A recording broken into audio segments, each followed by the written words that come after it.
जय श्री कृष्णा। आप सबका मेरे YouTube चैनल पर हार्दिक स्वागत है। आज मैं आपको माघ मास महात्म्य का 27वां अध्याय सुनाऊंगी। प्रेत कहने लगा कि हे पथिक, मैं इस समय तुम्हारे पास जो ये गंगा जल है उसे मांगता हूँ, क्योंकि मैंने इसका बहुत कुछ महात्म्य सुना है। मैंने इस पर्वत पर गंगा जल का बड़ा अद्भुत आश्चर्य देखा था, इसीलिए ये जल मांगता हूँ। मैं प्रेत योनि में अति दुखी हूँ। एक ब्राह्मण अनाधिकारी को यज्ञ कराकर ब्रह्म राक्षस को हो गया। वह हमारे साथ 8 वर्ष तक रहा।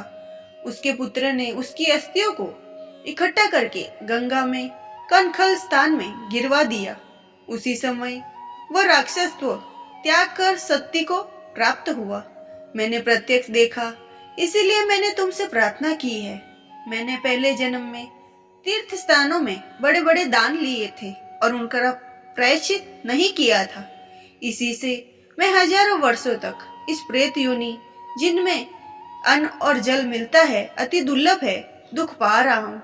इस योनि में मुझको हजारों वर्ष बीत गए हैं। इस समय आप जल देकर मेरे प्राणों को, जो कंठ तक आ गए हैं, बचाओ।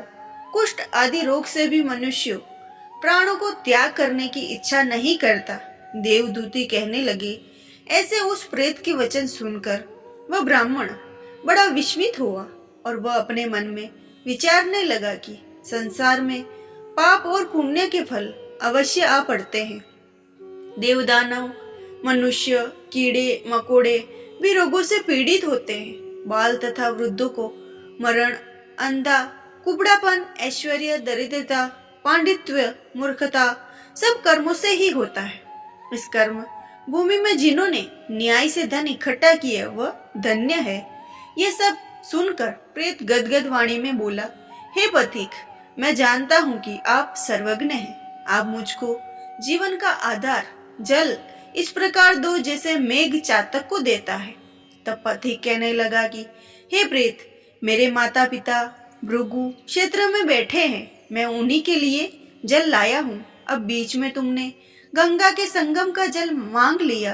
अब मैं इसी धर्म संदेह में पड़ा गया कि क्या कांड वस्तु में यज्ञों को इतना नहीं मानता जितना प्राण रक्षा को मानता हूँ। इसीलिए प्रेत को जल देकर तृप्त करके माता पिता के लिए फिर जल लाऊंगा। लोमस जी कहने लगे कि इस प्रकार उस पथिक ने गंगा यमुना के संगम का जल उस प्रेत को दिया। उस प्रेत ने प्रीतिपूर्वक जल को पिया। उसी समय वह प्रेत शरीर छोड़कर दिव्य देहधारी हो गया। केरल कहने लगा कि बिंदु मात्र गंगा जल से वह प्रेत मुक्त हो गया। हम समझते हैं कि ब्रह्मा जी भी इस जल के गुण का वर्णन नहीं कर सकते, नहीं तो महादेव जी इस जल को मस्तक पर क्यों धारण करते।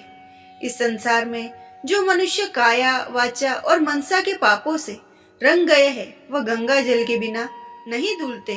गंगा जल के सेवन से मुक्ति सदा सम्मुख खड़ी रहती है।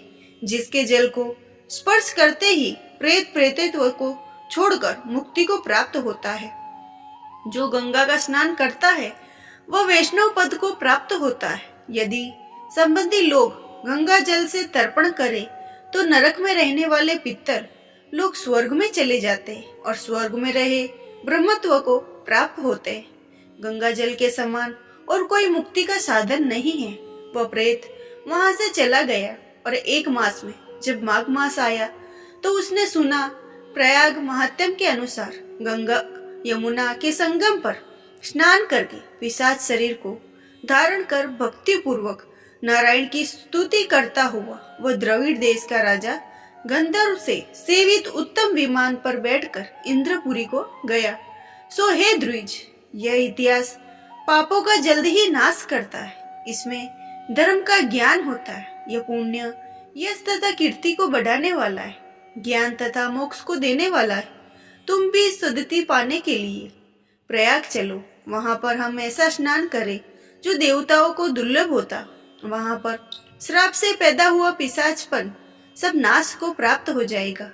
इस प्रकार लोमस जी के मुख से अमृतमय मधुर कथा को सुनकर मानो अमृत पीकर सब प्रसन्न हुए और पाप रूपी समुद्र से पार हुए। उन्हीं के साथ सब लोगों ने दक्षिण दिशा को प्रस्थान किया और ये माघ मास महात्म्य का 27वां अध्याय यही समाप्त हुआ।